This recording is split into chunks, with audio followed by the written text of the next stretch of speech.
All right, so our next step is we are going to buttercream the sides of our basket with a basket weave. Now, I'm going to show you how to do a basket weave, but first I'm going to teach you a little trick that I learned in my very first decorating class. And it was worth the price of admission in that class because it is a tip I've used to this day, 15 years later. So I have my buttercream. I take cling wrap like this, and I lay it out and I make packets of buttercream. And you'll see why we do this in a minute. But I just take my buttercream and I put it in the middle, and I take it and I wrap it up like a candy, just like that. And I close up the sides like that. And the reason I do that is so when I'm working with my buttercream, if I use the whole thing up, I'll pop this out and I'll take my next packet. I have a pretty clean bag. It just has a little bit of buttercream right here. And I'll take it and I'll snip off one of the ends and pop a new packet in, and I'm ready to go. And I can even change colors that way, because once the buttercream has gone through the color, through this little bit, I can put in a different color packet and start piping away, and I don't have to clean my bag. So for me, this was a trick that I've used to this day. So that's my little tip of the day for you.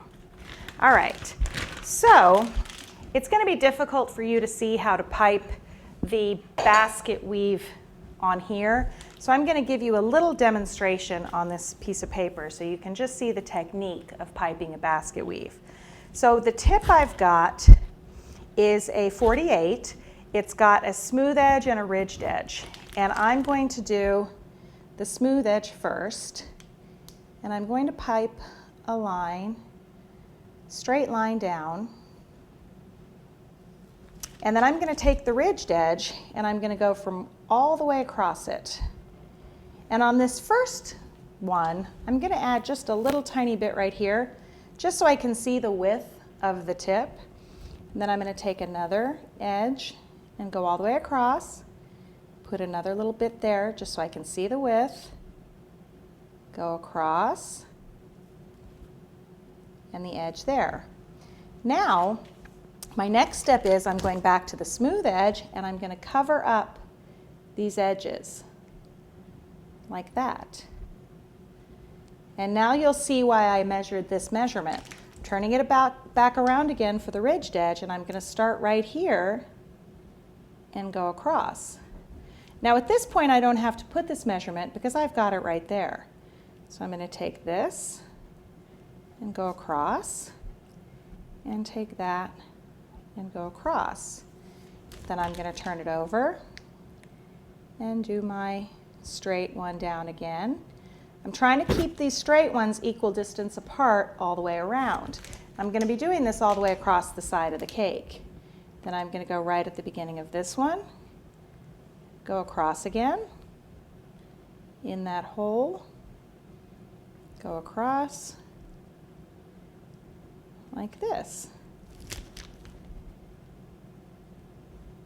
And you always want to cover up that edge so it looks like the basket weave has gone behind that part of it.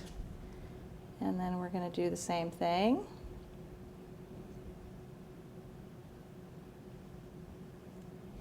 Across. And bring this down.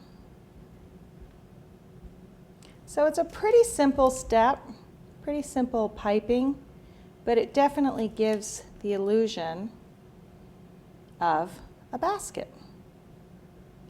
You can see there. And there you have the basket weave. Now I'm going to go ahead and do it all the way around my cake, all the way up and down the sides.